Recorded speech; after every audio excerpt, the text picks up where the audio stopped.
ഈ ഒരു മാങ്ങ എന്നും നമ്മുടെയൊക്കെ വീക്ക്നെസ്സാണ്. നമ്മളൊരു ഉറിഞ്ചി മാങ്ങ കഴിക്കാൻ വേണ്ടിയിട്ട് പോകട്ടോ.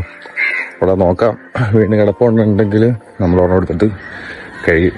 ഒരു മാങ്ങ കഴിക്കണമെന്ന് ആഗ്രഹിച്ച് എപ്പം നമ്മൾ ആ മാവിൻ്റെ ചുവട്ടിൽ ചെന്നാലും നമുക്ക് ഒന്നോ രണ്ടോ മാങ്ങ കുറഞ്ഞത് കിട്ടും. ആ ഒരു പ്രതീക്ഷയിലാണ് നമ്മൾ പോകുന്നത്. നമ്മുടെ പ്രതീക്ഷ തെറ്റിയില്ല. അവിടെ ചെന്നപ്പോൾ തന്നെ മാങ്ങ വീണ് കിടക്കുന്നുണ്ടായിരുന്നു. ഒരെണ്ണമല്ല, ഒന്നിൽ കൂടുതലും മാങ്ങ കിടക്കുന്നുണ്ടായിരുന്നു. അതൊക്കെ ഒന്ന് പെറുക്കിയെടുത്ത് നന്നായിട്ടൊന്ന് കഴിക്കാം എന്നാണ് നമ്മുടെ ഒരു പ്ലാൻ. പെട്ടെന്ന് തന്നെ ഒരു മാങ്ങ വീഴുന്ന സൗണ്ട് കേൾക്കുകയും ചെയ്തു.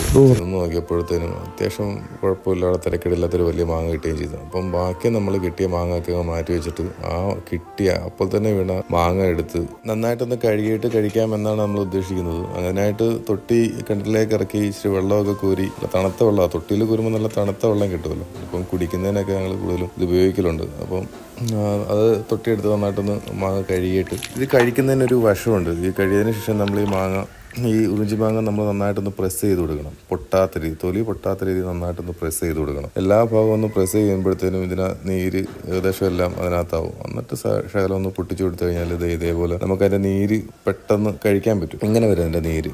അങ്ങനെ കഴിക്കുമ്പം ഒരു ഭയങ്കര ടേസ്റ്റും. അല്ലെന്നുണ്ടെങ്കിൽ അതിനകത്ത് തന്നെ കടിച്ച് ഇന്ന് കഴിഞ്ഞാൽ കറക്റ്റ് കിട്ടത്തില്ല. അപ്പോൾ നമുക്ക് 1-2 തവണ നമ്മളിങ്ങനെ സിപ്പ് ചെയ്യുമ്പോഴത്തേനും നമുക്ക് ആ ഒരു നീരുകൾ ഇങ്ങനെ കിട്ടും. അങ്ങനെ ഇത് നമ്മൾ ഫ്രിഡ്ജ് വെച്ചിട്ട് തണുപ്പിച്ച് കഴിച്ച് കഴിഞ്ഞാൽ കുറച്ചുകൂടെ ടേസ്റ്റാവും. അങ്ങനെ കഴിച്ചു കഴിഞ്ഞ് മുന്നോട്ട് നടന്നപ്പോൾ എൻ്റെ ഉമ്മാടുമ്മ പുളിശ്ശേരി ഉണ്ടാക്കാൻ വേണ്ടിയിട്ട് ആ മാങ്ങയുടെ തോലൊക്കെ ഇങ്ങനെ ചെത്തുന്നു. കുറച്ച് മാങ്ങ ഇങ്ങനെ എടുത്ത് വെച്ചിട്ടുണ്ടായിരുന്നു ഞങ്ങൾക്ക് കഴിക്കാൻ വേണ്ടിയിട്ട്.